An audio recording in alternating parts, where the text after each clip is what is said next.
Salut à tous, c'est Tails, pas Thalès. Et vous allez écouter tout de suite le replay du stream sur Twitch qu'on a fait avec Malek le vendredi 23 2025. J'avais une question par rapport à l'animation. Je me demandais, est-ce un Ouais. métier qui peut s'apprendre sans obligatoirement passer par un cursus scolaire ou celui-ci est-il important pour avancer? Voilà une question de Altaïr. Il est tout à fait possible d'apprendre le dessin, d'animation, apprendre à dessiner sans passer par une école. Qu'une école, c'est comme un accélérateur de, tu vois, c'est comme un accélérateur de protons. Tu vas être dans un milieu où tu es avec d'autres personnes qui dessinent moins bien, qui dessinent mieux, qui dessinent comme toi. Faut vraiment voir ça si on a les moyens, parce que maintenant les écoles deviennent hors de prix et qu'on Ouais. est motivé, qu'on a envie de travailler. Oui, l'école te permettra d'aller beaucoup plus vite. Est-ce que l'école te C'est permet à la fois aussi de déjà préparer les process, tu vois? Parce que j'imagine qu'il y a des process de production qu'on ne connaît pas forcément quand on étudie seul. Moi, je n'ai que comme expérience l'école pivot, parce que j'ai fait les Gobelins 2 fois et on m'a recalé 2 fois. En tout cas, D'accord. l'école pivot. L'école pivot a été vachement avant-gardiste dans l'introduction du numérique dans la phase de fabrication. C'est-à-dire que moi, là-bas, j'ai appris Flash CS3. Ils ont mis tout de suite des tablettes graphiques, Ah, l'ancienne OK. des Cintiq. Et puis surtout, on avait des profs qui avaient travaillé chez Disney. C'est aussi, j'ai appris parce que j'ai beaucoup travaillé. Moi, je m'en Ouais. souviendrai toujours. C'est une petite anecdote, tu vois, mais au début de la première année, moi, je suis arrivé et j'ai fait, waouh, mais en fait, tout le monde dessine bien, quoi. Merde, j'ai rien Mmh. d'exceptionnel. Je pense que ce qui a fait la différence pour ma part, c'est que j'ai plus travaillé que n'importe qui, en fait. Je m'étais fait, bon, forcément, tu fais des liens avec tes potes dans l'école, et puis on a fait une soirée. Il y a eu une soirée étudiante. J'y suis Mmh. allé. Moi, à l'époque, je buvais pas d'alcool encore. Bah, en fait, je pensais qu'il y a une chose, c'est, bah, putain, faut que je rentre, j'ai ma peinture à finir, quoi. Et j'y suis allé une fois, et puis j'y suis plus jamais retourné. Bah, moi, Voilà. j'ai une question justement. Là, on est Voilà. sur, une partie de ta Voilà. vidéo où on voit l'école et on voit dans tes dessins que les murs, ils sont Ouais. complètement délabrés. Il y a écrit, «Porte Ouais. cassée depuis 1979». Ouais. C'était quoi l'ambiance Ouais. de ces locaux? Parce que ça a l'air vraiment, ça a l'air C'était le incroyablement vieux, guet-apens. quoi. Que franchement, t'as dessiné des fissures dans tous les murs. Et moi, j'ai rajouté un bruitage sur la porte quand on l'ouvre, mais ça se trouve, la cassure du mur, en fait, elle Ouais, était déjà cassée. Le mur était déjà cassé, en fait. non, mais c'était génial. C'est pour ça, quand tu m'avais dit, ouais, j'ai peut-être abusé, j'ai fait, mais non, mais c'est trop ça, c'est pivot, quoi. Malek, si tu veux bien, Carrément. on va commencer. Oui, je veux bien. Et on va Bon. commencer sur. Moi, j'aimerais bien que tu parles un peu de la genèse de cette vidéo parce que juste avant ça, tu avais fait une vidéo sur comment j'ai rencontré ma femme au Japon. Et cette vidéo, je trouve qu'elle est assez. C'est un peu le précurseur de la version ultra balèze de la nouvelle Mm. vidéo que tu as fait, quoi. Il y a vraiment les prémices de ça. Et cette vidéo était déjà vraiment très cool, que tu as sortie il y a un an. Qu'est-ce qui t'est passé par la tête pour écrire ton histoire d'animateur au Japon? Est-ce que ça t'est venu juste après avoir écrit ton histoire, comment tu as rencontré ta femme, ou ça s'est passé autrement? Alors, ce qu'il faut savoir à la toute base, c'est que mes histoires au Japon, je les ai racontées dans une BD que j'ai sortie en 2014 à la base. Voilà, c'était très humour. La BD n'a pas du tout marché, donc je me suis dit que ça intéressait personne, mon histoire au Japon, tu vois. Et donc, Hmm. bah, j'ai laissé tomber. Et puis, j'ai fait les rap fighters sur Internet, ça a Ouais. marché. Et puis, bah, voilà, j'ai fait ma vie et tout le bordel. Moi, je connais le rire Kevin Tran, je le connais depuis 2018. Avec Kevin, au début, on a commencé, c'est Masqué qui nous avait présenté, puis on avait commencé Kevin bah, il fait son manga Kienai. Moi, Mhm. je connaissais pas, donc en fait, j'ai connu Kienai quand j'ai rencontré Kevin. Il m'a demandé de faire des animations, des trucs. Au fil du temps, au début, on était collaborateurs, puis après, on est devenus potes, et puis on est devenus amis. Ça fait longtemps, depuis 2000, ça fait au moins quelques années, 3-4 ans, qu'il me disait, mais mec, il faut que tu racontes ta life en vidéo. Il dit, t'as vécu des trucs de ouf. Et moi, je disais, oui, mais j'ai fait une BD, et j'en ai vendu 500. Les gens s'en foutent de ma vie, en fait. Eux, ce qu'ils veulent voir, c'est des parodies de rap. Regarde, Rap Fighter, ça cartonne. Les SI, ça Hmm. cartonne. Et Ouais. Kevin, il me disait, oui, peut-être. Il dit, mais t'es juste en train de te construire un public et pas une communauté. Et il dit, t'as beaucoup plus de choses à raconter que ce que tu penses. Il faut juste te lancer et pas avoir peur. Et puis te Hmm. lancer, quoi. Puis à l'époque, j'avais pas trop envie de raconter ma life. J'étais pas forcément dans une très bonne phase. Bon, bah, on avait fait ce live sur Booba. Et ben, ce live, ça a été un petit peu une petite étincelle parce que il y avait énormément de monde.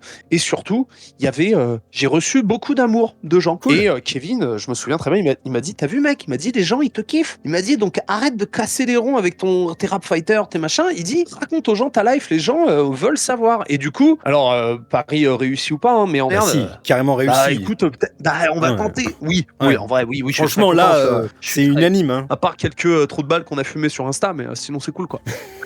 Non, mais c'est un trou de Je balle crois, sur hein, ouais, un mais trou de balle sur 1500 ouais, moi, je suis le commentaires. pire, mec. Moi, je trouve que c'est un Ouais, honneur de ouais, se faire je sais. insulter aussi, hein, parce que ça veut dire que la personne quand même a quelque chose à Ah, foutre de toi. T'es pas insignifiant. oui, oui, Le c'est pire, vrai. c'est d'être ignoré quand même. Donc, tu vois. J'ai mon pote Moïse qui m'a dit, mec, il m'a dit, il est arrivé, il a raconté sa connerie, et puis ensuite il a souri, puis il a fermé son ordinateur, il est retourné à sa vie nulle. Je fais, ouais, c'est C'est ça, ouais. c'est donc Kevin Tran qui t'a aidé, qui t'a vraiment mis le pied à Ouais, l'étrier pour faire cette vidéo. ouais, Pas celle de ta femme, du coup, ouais. celle comment tu as rencontré ta femme, les deux Alors, ou juste les deux aussi? Ah, oui, d'accord. oui, les deux, parce qu'en fait, ce qu'il faut savoir, c'est que bon, je le mets dans la description, et puis mais personne lit les descriptions YouTube, j'ai l'impression. C'est vrai, Mais oui, c'est Kevin vrai. communique dessus, puis moi aussi. En fait, on écrit à deux les vidéos. Il dit raconte comment t'as rencontré ta meuf, quoi. Je fais mais mec, j'ai déjà raconté en Turbo Média, parce qu'à l'époque, je faisais des Turbo Oui, Média sur Internet. Les ouais, vieux connaîtront. Et tu fais partie de la team eh de plus de ouais, 40 ans, carrément. C'est clair. même si t'en as Et pas j'allais l'air. te dire, et franchement, j'allais te dire sur les commentaires, l'un des trucs genre Malek, mais attends, il a 40 ans! Point d'exclamation, tout le monde a fait quoi? Il a 40 ans, Malek, mais c'est quoi ça? C'est bien, Kevin qui m'a c'est mis bien. le pied à l'étrier et qui m'a dit vas-y let's go, faut faire ça, en plus ça tombe bien, je connais très bien le sujet, ça fait 10 je sais pas, depuis 2008 qu'on est ensemble avec ma femme. Je me suis dit ok let's go, et en fait le process c'est que je fais un premier jet, j'écris parce que forcément l'idée vient de moi, je l'envoie à Kevin, là Kevin il me dit c'est cool mais il y a 46 pages de retake Ah où il met ouais, c'est Kevin il, qui il- t'a il- il- renvoyé les retakes pour que vous ajustiez ensemble, etc., etc. ah mais il est pire que TF1 France 3 lui, hein. Lui c'est Ah ouais. je l'appelle le sniper. Il est partout, il voit tout, mais Kevin, c'est un monstre de travail et puis surtout, il est bon dans ce qu'il fait. La narration, c'est vraiment son truc. Ah ouais, ouais, c'est son truc à fond. Mais c'est hyper intéressant parce que tu vois, il y a plein de gens qui se rendaient pas compte qu'en fait, t'étais déjà en équipe avec Kevin, que vous bossiez vraiment en symbiose, quoi. Ah, bien sûr. Il y a un vrai ping-pong avec Kevin, c'est-à-dire je fais ma première écriture, ensuite il me fait un retour, et surtout au niveau de la structure, parce qu'il faut dire que Kevin, voilà, je veux dire, c'est pas pour rien que sur YouTube il cartonne. Moi, je sais faire beaucoup de blagues, je sais faire beaucoup de trucs, mais moi, ça peut vite partir dans tous les sens, parce que de toute façon, ça doit s'entendre, je suis un peu hyperactif, j'arrête pas, comme une Ouais. mitraillette. Une fois, Masqué me l'avait dit à l'époque, il m'avait dit, Malek, t'es comme une Kalachnikov. Il dit, mais sauf que tu sais pas où tirer, quoi. Puis une fois que c'est, ok, là, on a quelque chose qui est cool, vas-y, c'est bon, et ben là, je passe au storyboard. Et là, au storyboard, souvent, c'est là que je m'exprime. Le storyboard, c'est vraiment, c'est mettre en image ce qu'il y a à l'écrit. Ce qu'il faut savoir dans la vie, c'est qu'il y a le bon et le mauvais storyboarder, comme le bon et le mauvais chasseur. T'as le mauvais storyboarder, il va prendre l'histoire, et il va faire exactement l'image ce qui est écrit au texte. Et le bon storyboarder, il va voir ce qui est écrit et il va comprendre ce qui doit être mis en image. Donc en fait, un storyboard n'est pas le reflet à 100% de ce qui est écrit.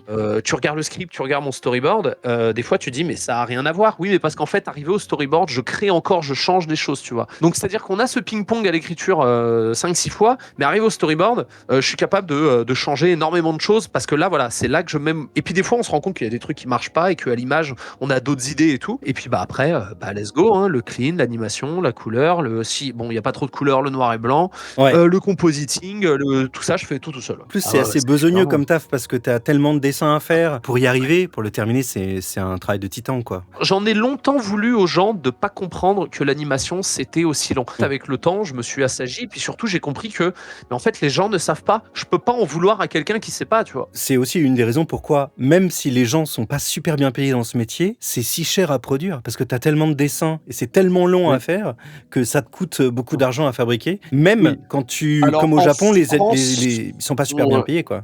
Les salaires, ça part de, tu vois, ça va de 100, 120, 130 euros jour et ça peut monter à 400, 500 euros jour, tu vois. D'accord. Mais les salaires restent corrects, mais au Japon, c'est pas correct du tout. Au Japon, je te dis, des fois, moi Anaïs, qui bossait avec moi, des fois, elle dormait sous son bureau parce qu'elle avait pas de thune pour prendre le train pour rentrer, quoi. Malek, j'aimerais bien qu'on aille dans un truc un peu plus léger, si ça ne te dérange pas.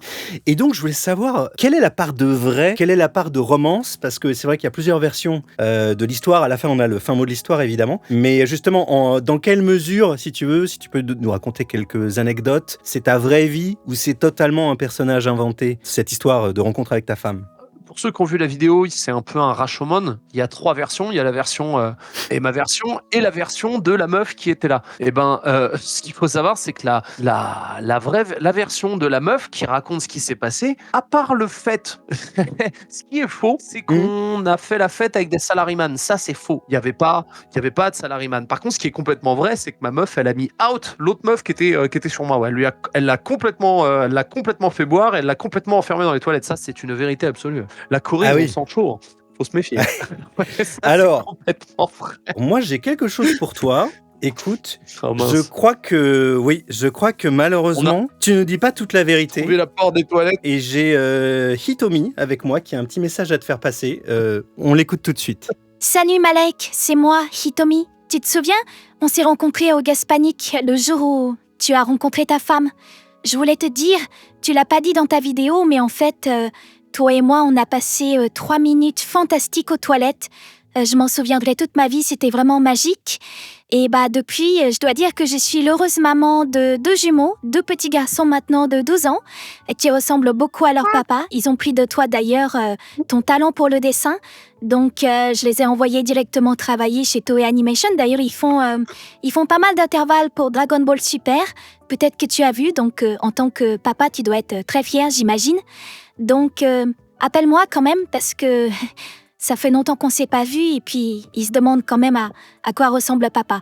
Ne t'inquiète pas, ta femme n'en saura rien. Ça reste entre nous, bien sûr, personne n'est au courant. Alors, tu as entendu?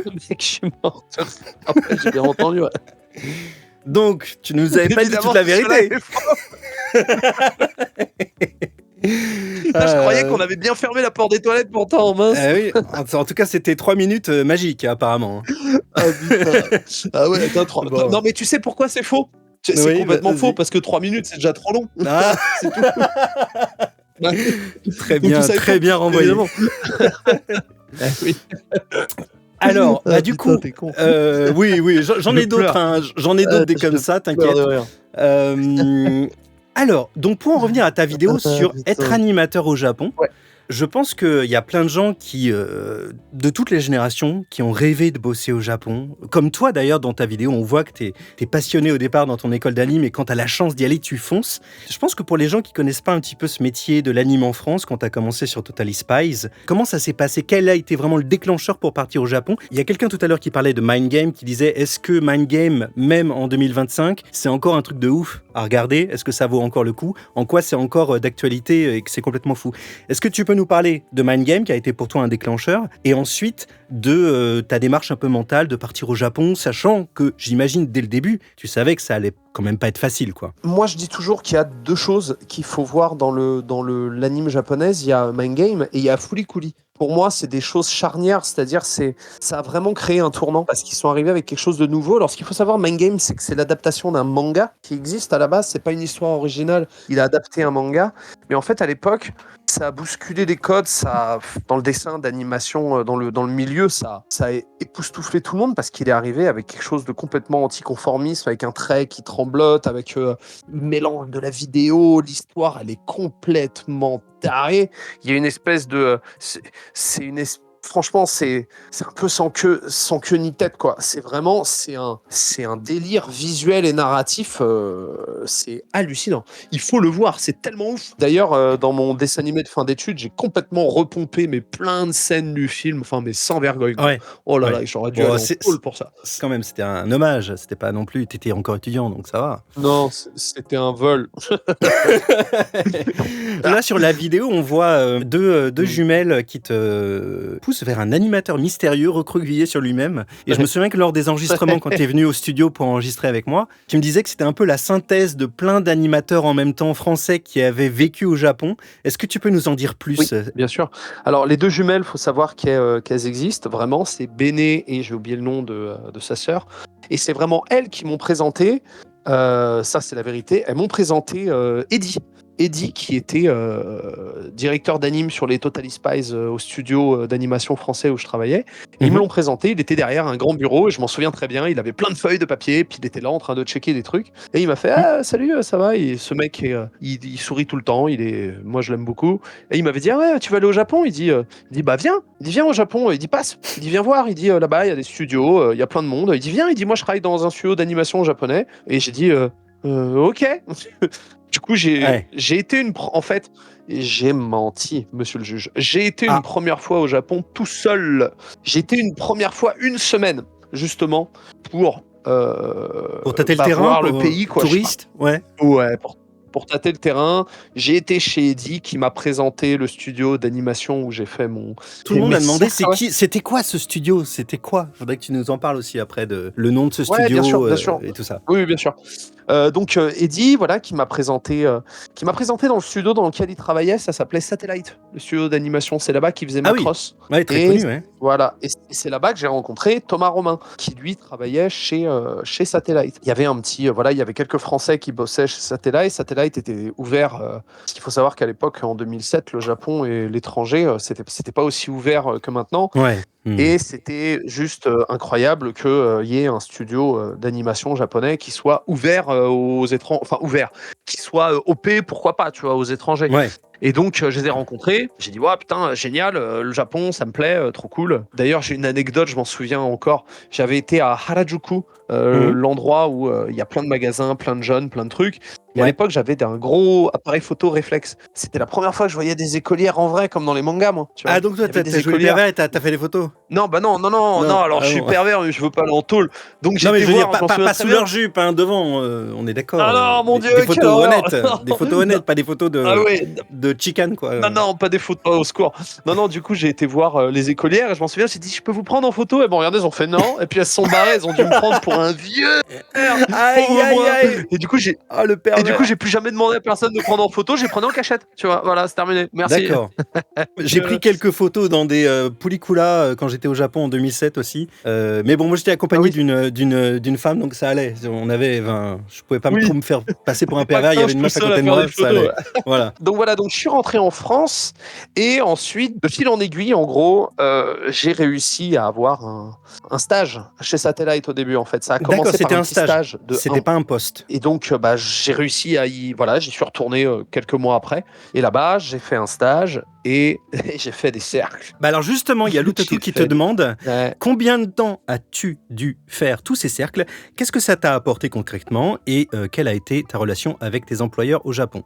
Plutôt positif ou négatif? Alors, les cercles, j'en ai fait pendant plus d'1 mois. Ça, je m'en souviens bien. Presque 1 mois et demi, je crois. 1 mois et demi. Donc, voilà, on est assez proche de la vérité quand même. Quand il m'a dit faire des cercles, j'ai dit, mais pourquoi? Je comprends pas. Ouais. Et surtout, en fait, t'en avais peut-être déjà fait en France des cercles pour t'entraîner. Non, en France, moi, tu rigoles, en France, moi, je faisais de la dénaturement, de l'anatomie, monsieur. Moi, j'apprenais là, en France. Et là, j'arrive au Japon, dessine des cercles. J'ai fait 9000 km pour des cercles. Mais c'est quoi ce bordel? Si je peux me permettre, j'ai encore quelqu'un qui contredit tes dires et j'ai envie de passer son audio. Donc écoute bien parce que alors là vous n'êtes pas du tout d'accord avec cette histoire de cercle. Écoutez bien dans le chat, ça va être intéressant je pense. Alors je vais mettre le son un peu plus fort, attention, c'est parti. Désolé, j'ai la voix cassée, j'ai fait la fête hier. Salut mon noob, salut mon Malek. Déjà, je voudrais te remercier pour cette vidéo, merci d'avoir raconté ton histoire. Parce que c'est notre histoire en fait. Quand on a eu ce projet de partir au Japon, on se connaissait à peine. Et on s'est retrouvés en mode entraînement de l'île de la mort comme Goku et Krillin. En vrai, c'est peut-être moi Krillin parce que j'avais beau avoir un peu d'expérience dans le métier déjà, mais toi, t'apprenais tout à la vitesse de la lumière. Donc du coup, j'étais obligée de redoubler d'efforts pour pas être à la traîne, quoi. Mais c'était trop bien de se tirer la bourre et d'être en mode entraînement des sensei, des maîtres de l'enfer, de l'île de la mort, quoi. C'est vrai que Monsieur S, dont on ne citera pas le nom, il nous a bien mis à l'épreuve, mais j'avoue, il nous a quand même bien appris le métier.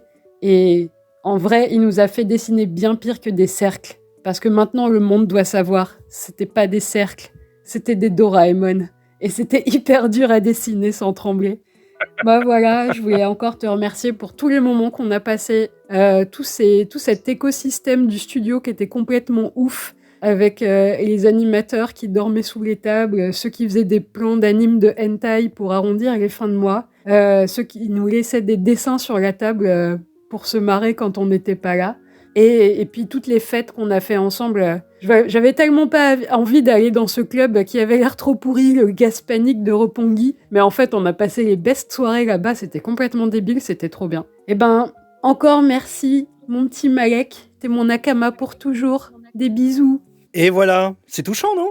Oh, c'est trop mignon, je vais pleurer. C'est trop mignon. Alors, est-ce que C'est tu peux quand adorable. même expliquer pour ceux qui n'ont pas vu ta vidéo qui est Anaïs qui était avec toi? Est-ce que tu peux l'expliquer? Je vais mettre la vidéo en même temps derrière. Ouais. Vas-y, Anaïs, je t'en prie. c'était ma sœur de combat, quoi. C'était ma Là, on sœur la voit, de là, sur combat. l'image. J'étais son. Mm. Ah là, j'étais son Ronin ou son Ronin, comme on dit. Et comme dans Double Dragon, quoi. On était dans la même galère à batailler ensemble. Et elle est arrivée un petit peu plus tard que moi. À Mhm. peine plus tard que moi. Et puis on en a sué tous les deux, quoi.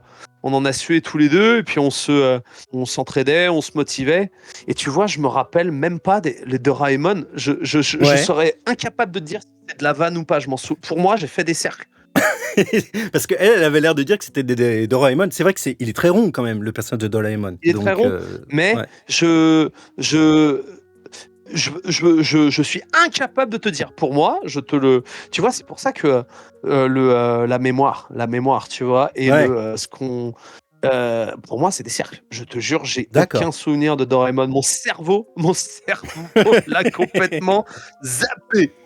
Écoute, Complètement zappé. Incroyable. c'est pas grave, mais du coup, ça Ça se trouve, devait être génial aussi pour vous. Vous étiez les deux seuls Français dans le studio, où il y avait aussi du coup Thomas Romain qui avait avant travaillé sur Oban Star Racer. Non, en fait, si tu veux, il y avait d'autres Français, mais eux, ils étaient, Ouais. parce qu'il y avait Vincent Niem qui arrivait après, il y a Yann Le Gall aussi qui arrivait après. Il y avait des Français, mais eux, ils étaient au décor. C'est pas le même, parce qu'en c'est fait, pas le même boulot. Ouais. Ouais. c'était pas le même boulot, c'était pas le même bureau. Et en fait, nous, on était à part. On était dans un autre bâtiment. Et ce qui fait que moi et Anaïs, on était isolés du reste, quoi. On était avec les Japonais et dans un plus petit bâtiment. On était coude à coude. C'est cool. Et non, c'était trop cool, mais elle a raison. C'était des tranchées, mais c'était super. Là, j'avais reçu des messages de gens aussi qui ont vécu des expériences similaires, que ce soit au Japon ou autre part. Même si c'était quand même la galère, tu vois, avec la nostalgie, et quand tu te dis, moi, pour rien au monde, je voudrais ne pas refaire ce que j'ai fait, tu vois. C'était trop bien. Ouais, même si c'était dur, l'expérience est incroyable. Ouais, je comprends. Ah ouais, c'était chaud. C'était showtime. Dans le chat, on a Loutatou, donc du coup, qui est énervé parce qu'on n'a pas répondu à toutes ces questions. Alors, donc, qu'est-ce que elle te dit? Qu'est-ce que ça t'a apporté concrètement? Et c'est quoi ta relation avec les employeurs au Japon? Donc, du coup, pas les Français. Est-ce que c'était plus positif ou négatif? J'ai le sentiment que ça m'a apporté plus de maîtrise de ma main, avoir un trait plus. En fait, cet exercice-là, des cercles et visiblement les doraérons, comme on les appelle, ça permet d'avoir une main, un trait plus assuré, parce qu'il faut savoir que nous, on a appris à faire des traits sur papier, et sur papier, si ton trait il est mauvais, que tu gommes et que tu refais, t'as la trace en dessous, et du coup, il faut jeter le papier et il faut recommencer. Et du coup, en fait, il y a une façon de faire un trait. Il y a une façon de faire un trait par rapport au sens du poignet anatomiquement, tu vois. C'est comme le l'aïkido, tu vois. Tu veux péter le poignet, tu vas dans le sens inverse de l'articulation. Par contre, tu veux emmener quelqu'un, c'est dans le sens de l'articulation, tu vois. Et là, c'était pareil. Il fallait dessiner je me rappelle plus. En plus, c'est marrant, j'ai un bouquin en bas que j'ai acheté au Japon qui explique exactement la même chose par rapport au tracé. En fait, ça permet d'apprendre à avoir un trait assuré. Donc oui, ça m'a appris. Mais au-delà de ça, dessiner sur papier, de toute façon, ça m'a appris à avoir un trait plus assuré sur ordinateur, parce que quand tu apprends à dessiner sur ordinateur, tu as le CTRL-Z, le annulé. Alors que quand tu apprends à dessiner sur papier, ça n'existe pas, donc tu dois faire plus attention à ce que tu fais et avoir plus confiance dans ta main. Donc oui, ça m'a apporté ça, et ma relation avec mes superviseurs, avec Monsieur S, dont on ne dira point le nom, comme a dit Anaïs. Je veux pas que Anaïs me défonce, donc c'est Monsieur S. Je pense que j'en ai énormément voulu. Ouais. Maintenant, le bilan, c'est que j'en ai énormément voulu de ne pas m'avoir laissé faire de l'animation. Mais Ouais. quelque part, maintenant, avec le recul, l'expérience et tout, je comprends parfaitement pourquoi il l'a pas fait. Et si j'avais été un peu moins gaijin et un peu plus Japonais? résigné, j'aurais Ouais. un peu plus japonais, mais même pas plus japonais, un peu plus Non. mature, parce que j'étais jeune, j'étais fou, j'étais dingue, tu vois. Hmm. Euh, je pense, tu vois, avec le recul, que je suis peut-être passé à côté tu sais, je suis peut-être passé à côté d'un ki, quoi. Tu vois, tu sais, Goku, Hmm. enfin, Goku, il a découvert sa phase Super Saiyan. Bah, peut-être que si j'avais été moins chien fou, eh ben, Ouais. j'aurais peut-être pu être meilleur, quoi. Dans ton histoire, on voit qu'à la fin, tu t'es quand même vachement assagi. Tu le dis à la fin de ta vidéo, tu t'es beaucoup calmé, tu sors moins, tu rends tes plans à l'heure, etc., etc. Donc quelque part, est-ce que tu l'as, ou au bout d'un moment, t'étais moins un chien fou quand même? Bien sûr. Alors, j'étais moins chien fou à ce niveau-là, mais je parle, moi, chien fou au niveau du travail. C'est-à-dire que moi, je voulais Hmm. plus faire d'intervalle, j'en avais ras-le-bol. Je voulais faire de l'anime, je voulais Hmm. faire du Genga, quoi. Du Genga, donnez-moi du Genga, putain. Ouais. Et ça Alors, me sortait pas de la tête, quoi. un truc qui va être super intéressant à expliquer pour les gens qui sont pas forcément familiers des termes, est-ce que tu peux nous parler Mhm. du coup, simplement, fais pas des trucs techniques parce qu'on risque de perdre du monde dans le truc, surtout qu'on n'a pas de visuel. Est-ce que tu peux nous expliquer la différence entre un Genga, une pause clé et les intervalles? Et ben, en fait, quand on fait un plan d'animation, on reçoit le storyboard. Le storyboard, il indique à l'animateur ce qu'il doit faire. Ensuite, l'animateur, il va faire ce qu'on appelle un ichigen. Le ichigen, c'est l'anime rough. C'est le rough. Le rough, c'est le croquis des poses principales, des poses clés. Mhm. Donc ça, c'est le ichigen. Et le ichigen s'inscrit dans la phase de Genga. Et le Genga, c'est ce qu'on appelle étymologiquement, je crois, ça veut dire les trucs, les poses qui bougent ou les poses qui racontent. Je dis peut-être du caca, mais de mémoire, c'est ça. Enfin, maintenant, je vais plus avoir confiance en ma mémoire, quoi, depuis Doraemon. Ouais, Voilà. Les Gengas, ça, c'est les animateurs clés qui font ça, Gengaman. Quand les d'accord. Gengas sont faits, Mhm. c'est-à-dire c'est les poses principales qui racontent le mouvement, donc c'est la création du mouvement, les poses principales, il y a le Sakan. Le Sakan, c'est le superviseur qui va corriger les poses, clés pour les remettre au modèle avec une jolie feuille jaune. D'accord. Ensuite, quand l'animateur reçoit ça, Mhm. de mémoire, il corrige ou il corrige pas, mais ensuite, c'est donc l'animation a été corrigée par le chef et le plan part au doga. Le doga, c'est les intervalles. Le doga, c'est Mhm. encore, je vais peut-être dire une bêtise, en gros, c'est les dessins qui font le mouvement, tu vois. Mhm. C'est-à-dire que c'est ce qui va permettre à tes poses principales de donner l'illusion de bouger. Tu vas faire les dessins Mhm. entre les dessins. Les dessins Et intermédiaires d'une pause à euh, l'autre, quoi. voilà, c'est ça. Mais les dogas, donc ça, c'est les dogas. Et les Mhm. dogas, tu les fais pas n'importe comment. C'est-à-dire que le mec ou la fille qui fait le Genga donne des indications de Mhm. doga. Parce que dans l'animation, ce qui va faire une belle anime, c'est le rythme. Tu mets pas les Mhm. intervalles, les dogas, n'importe où. Et ça, c'est Bien le sûr. Genga artiste qui indique au doga artiste où mettre ses intervalles. Plus proche de la Mhm. clé A, plus proche de la clé B, au milieu. Et donc, le rôle du doga, Mhm. moi, dans mon histoire, je dis que c'est juste faire des dessins entre les dessins. Mais c'est pas que ça. Dans la réalité, le doga, il Mhm. va cleaner les poses clés du Genga. C'est lui qui D'accord. fait les poses au propre. Et ensuite, entre ces poses au propre, il fait les intervalles.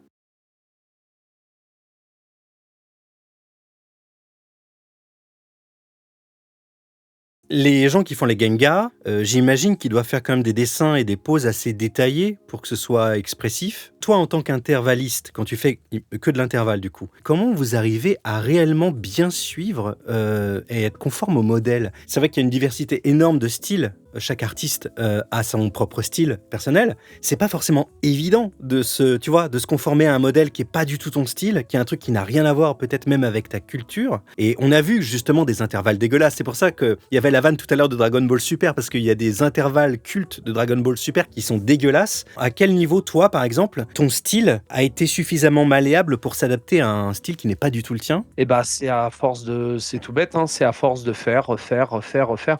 Tu vois, ça vient de me revenir. Dans le moment où on faisait des ronds, des doraérons, et Mhm. ben, on nous faisait recopier aussi on nous donnait des poses à recopier, tu vois. C'est très difficile, moi, je trouve, d'être modèle. Moi, je suis pas quelqu'un qui est modèle dans l'anime. Mhm. Moi, j'arrive à mettre le sens du mouvement, être expressif, mais je suis pas modèle. Et en fait, bah, je pense que j'en sais rien, c'est la mémoire, l'œil, le cerveau qui connecte avec la main. La seule façon d'y arriver, c'est de faire et refaire. C'est l'expérience beaucoup, puis le temps que tu vas passer aussi, le temps que tu vas passer. Mais il y a quelque chose qui est très important, tu vois, et qu'on dit, ça c'est une loi qui est un peu immuable dans la Japanimation.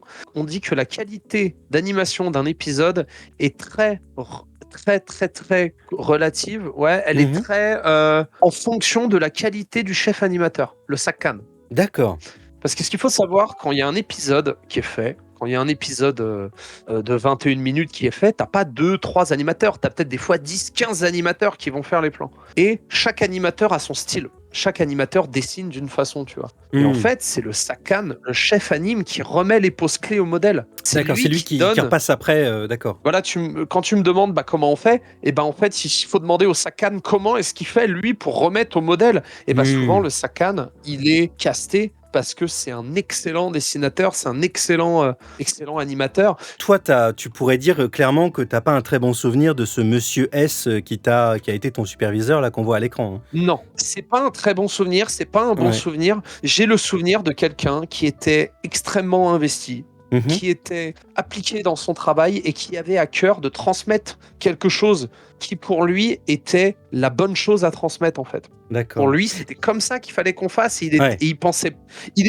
C'est-à-dire que il n'était pas dans une dynamique de « j'ai raison, tu as tort ». Non, c'est comme ça que je pense qu'il faut faire, tu vois. Et d'ailleurs, c'est quelqu'un, par la suite, qui a sorti son épingle, c'est marrant, qui a sorti son épingle du jeu, qui a fondé quelque chose, j'ai plus les détails, mais c'est quelqu'un qui a monté quelque chose de ses mains et qui a beaucoup travaillé avec les étrangers après. C'était quelqu'un qui était très ouvert et qui était, c'était quelqu'un qui était ouvert aux étrangers aussi. Et donc son discours à la fin qui te dit rentre chez toi si t'as pas les couilles, basiquement c'est ça qu'il t'a dit, quoi. Si tu peux pas t'adapter, c'est marche ou crève. Donc, mais ça c'était vrai du coup. Ce qu'il faut savoir, c'est qu'au Japon, on te dit pas en face, jamais de la vie. On te le dit pas. C'est vrai. Ça n'existe pas au Japon. Voilà. Alors, si tu veux, là, dans moi, pourquoi j'ai... Comment dire ? On te dit pas les choses en face, sauf quand les gens sont sous ou quand ils en ont... moi, dans la rue, on m'a beaucoup dit « Rentre chez toi, sale blanc, sale gaijin, vas-y, tu fais chier, tu voles nos emplois. » Enfin, moi, on me l'a beaucoup dit dans la rue, mais c'est souvent des vieux, tu vois. Souvent des vieux qui te disent ça, qui te crient ça, et puis dès que tu leur réponds en japonais, ils s'enfuient, tu vois. Il y a des abrutis, partout, qu'est-ce que je te dis voilà.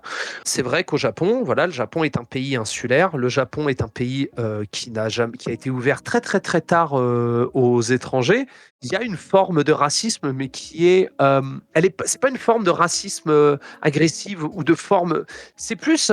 bah oui, on est les Japonais et vous êtes les étrangers. Vous êtes chez nous, tu vois, parce que c'est une île, putain. Les mecs, ils ont vu des étrangers en 1900, je sais même plus en quelle année, 1800, je sais même plus.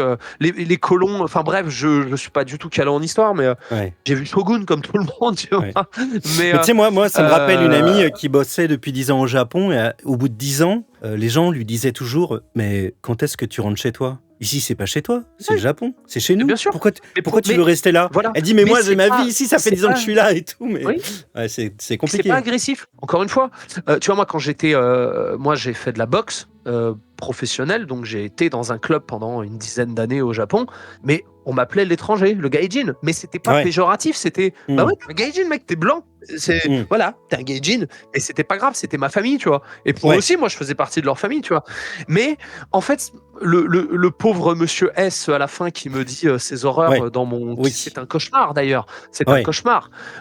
Et c'est un cauchemar, pourquoi ? Parce que là, je vais rendre à César ce qui appartient à César. Moi, je voulais faire passer l'idée, cette idée-là qu'en fait, voilà, que beaucoup d'expatriés ont sûrement ressenti, qui est que tu ne te sens pas chez toi et on te fait comprendre que tu n'es pas chez toi dans tous les cas. Tu vois. Oui. Et je me suis dit comment je fais passer cette information parce que ça a été, tu sais, quand tu te sens pas bien, quand tu te sens pas chez toi, c'est difficile de s'intégrer. Même si les gens font des efforts, tu vois bien que pour eux tu restes un étranger, mais c'est un fait, c'est pas un jugement, c'est un fait, tu vois. Et donc au début je me suis dit il faut que je parle de ça, c'est important. Mais je me suis dit un japonais, il va jamais me dire ça en face. Et j'avais montré la vidéo à ma mère et je lui montre et c'est ma mère, elle me dit mais toi t'es un ouf. Elle me dit un japonais il va jamais te dire ça en face. Je fais comment alors? Elle me fait fais un rêve. Je fais oh putain, je vais faire un rêve. Mais oui, voilà. Eh oui, Voilà, bien vu, le bien cauchemar. vu. Et là, je fais dire, eh oui, bien vu, merci maman, quoi. Tu vois, donc un cauchemar, je peux dire ce Mm. que je veux dans un cauchemar, c'est mon. Mais par contre, c'est quand même la traduction d'un vrai Mm. ressenti. Moi, je voulais quand même te dire un truc, c'est que lui, il a pas non plus un excellent souvenir de toi, et il va te le dire tout de suite. Celui-là, tu vas peut-être pas beaucoup l'aimer. Tu lui as laissé un souvenir spécial. Bonjour Malek, c'est moi, Monsieur S, ton superviseur au Japon.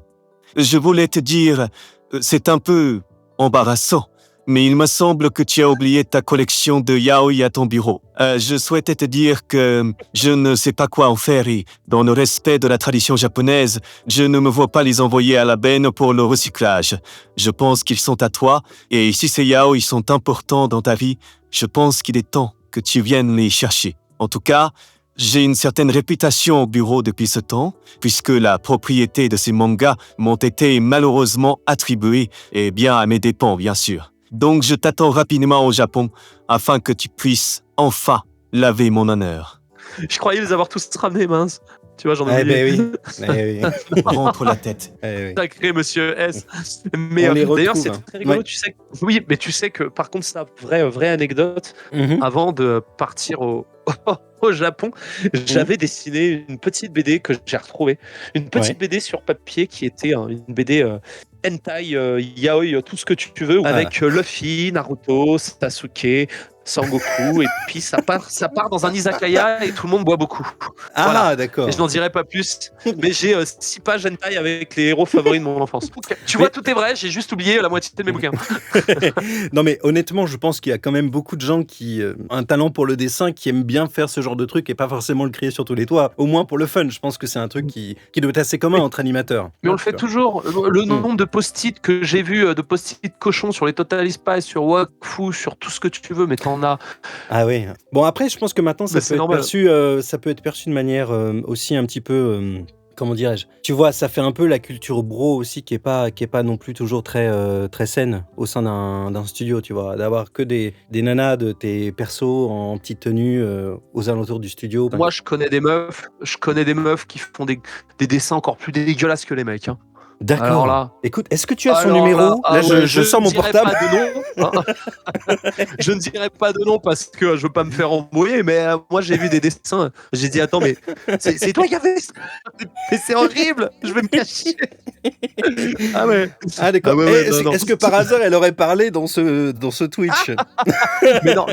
On Non. dira pas qui Alors c'est. déjà, Mademoiselle A, hein, comme on l'appellera, je la défendrai contre Mons et Parvaux. Elle est D'accord. pure.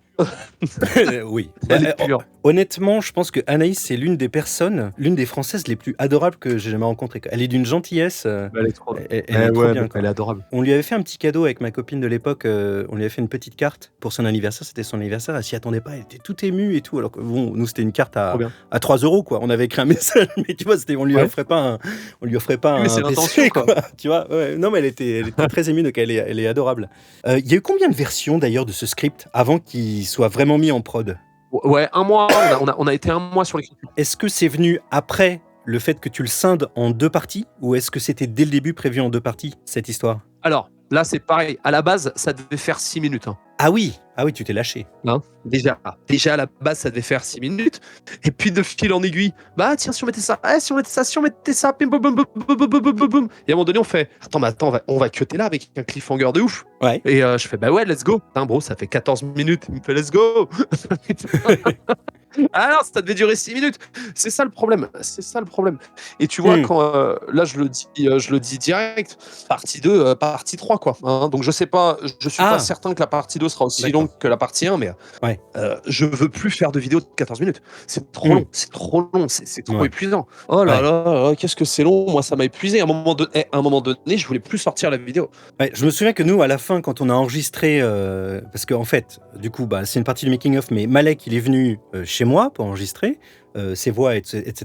J'ai fait aussi ses voix. Et il y a aussi Cilia. J'ai essayé d'avoir Cilia qui a enregistré ta maman, qui a fait la voix de la maman et les 2 jumelles. J'ai essayé de la voir, mais elle est très occupée, tu sais, dans son travail d'influenceuse à Dubaï. Elle devait choisir aujourd'hui la couleur de sa nouvelle Lamborghini, sa 3e. Donc voilà, très La difficile. 3e de la journée. Non, mais blague à part, oui, je me souviens qu'à la fin de cet enregistrement et un peu après, moi, quand je me suis occupé du mixage et tout ça, tu me disais, j'en ai trop marre. En fait, je vais pas faire de suite parce que ça me saoule. On va le laisser comme ça.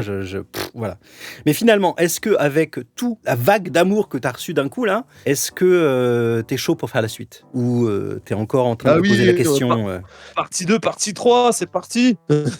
D'accord. En fait, ce qu'il faut savoir, c'est que je fais pas ça. Je ne fais plus de vidéos pour des vues. À un moment donné, ça a été ça. Je faisais des vidéos pour des vues. Je voulais des vues. Je voulais être vu, tu vois. Et j'ai été vu. J'ai fait des vidéos avec beaucoup de vues. On m'a volé énormément de vues. On t'a volé ? Attends, vas-y, raconte. Ah oui, non, mais j'avais fait la vidéo si Game of Thrones était un animé. Ouais, je me souviens. Où j'avais fait une parodie du générique. À l'époque, j'étais sur Twitter. Je l'avais posté. Bon, elle commençait à faire ses petites vues, 200, 300, 400, je suis ok, cool, c'est bien ça. Et là, il y a Cyprien qui fait un post sur Twitter et qui dit, mais regardez-moi ça, c'est un scandale. La vidéo de Malek qui a 500 000 vues sur Facebook, elle a 5 millions. Je fais quoi ? C'est quoi ce bordel ? Et en fait, t'avais des fils de chèvres, là, et encore, c'est une insulte pour les chèvres, qui avaient pris ma vidéo, qui avaient enlevé le watermark, qui avaient enlevé les crédits, puis qui avaient posté la vidéo en native sur leur Facebook de merde, là. Ils ont bien pris soin de pas dire que c'était moi qui l'avais fait. Évidemment. Et ils ont fait 60 millions de vues. Et du coup, le temps qu'ils se fassent insulter, après, ils se sont fait insulter dans les commentaires. Après, ils ont fait un commentaire. Merci à ma vidéo de Malek. Déjà, elle va niquer ta mère, tout personne. C'est clair, c'est une honte. Et puis, le temps que je fasse ma réclamation à Facebook, ça a pris 1 semaine. Et ils ont supprimé la vidéo. Sauf qu'ils ont fait leurs 70 millions de vues. Et c'est 70 millions de vues que j'ai pas fait. Ils sont payés aussi sur Facebook ou pas du tout ? Il n'y a pas de monétisation. Alors, à l'époque, il n'y avait pas de. Non, à l'époque, il y avait pas. Je crois pas qu'il y avait de rémunération, mais ça fait du trafic. Et moi, ça m'avait foutu tellement un coup, j'ai arrêté de dessiner pendant 6 mois. Pendant 6 mois, j'ai arrêté. J'étais au chômage. J'ai joué à PUBG pendant 6 mois. J'étais enfermé dans mon bureau. En plus, j'étais nul. Qu'est-ce que j'étais nul. Je serais jamais un joueur professionnel. Nul à Yesh. Et puis, ce qui m'a redonné la patate, c'est le clip de Booba. Booba qui m'a appelé quand il faut un clip. Et du coup, en plus, à l'époque, ce qu'il faut savoir, c'est que je faisais des vidéos pour avoir des vues. Et là, en fait, pourquoi j'avais malheureusement travaillé, on me l'a volé. On m'a volé ma récompense, tu vois. Sauf que ce que j'avais perdu de vue, c'est que le succès, ça doit pas être un but, ça doit rester qu'une conséquence, le succès. Et ça, c'est un petit message que je balance. Le succès doit être une conséquence et rien d'autre. Et malgré tout le mal que ça m'a fait, ça a participé à ma reconstruction. Et ce qui fait que maintenant, les vues, alors je suis très content quand ça fait des vues, mais c'est pas ce que je cherche. Ce que je cherche maintenant, c'est à faire quelque chose qui, moi, me fera plaisir de regarder dans 10 ans sur YouTube si ça existe encore. C'est-à-dire que je veux laisser quelque chose dont je suis fier, tu vois. Et là, les vidéos que je fais, j'en suis fier. Et surtout, ces vidéos où je parle de moi, c'est ce que j'ai envie de faire, tu vois, vraiment. Mais c'est ça. Alors, refaire un rap de temps en temps, pourquoi pas. Mais ce que j'ai envie de faire maintenant, c'est ça. C'est ces vidéos-là, et Kevin m'en a convaincu, et les gens m'en ont convaincu avec leur retour. Les gens, en fait, en ont pas rien à foutre de moi. C'est cool, je suis content. Quand on s'accroche à une licence connue, fatalement, tu vas faire des vues parce qu'il y a un nom qui appelle à la curiosité, forcément. C'est un gros boost. Se raccrocher à une licence, c'est bien si tu fais un truc cool et tout, tout le monde va te respecter, c'est génial.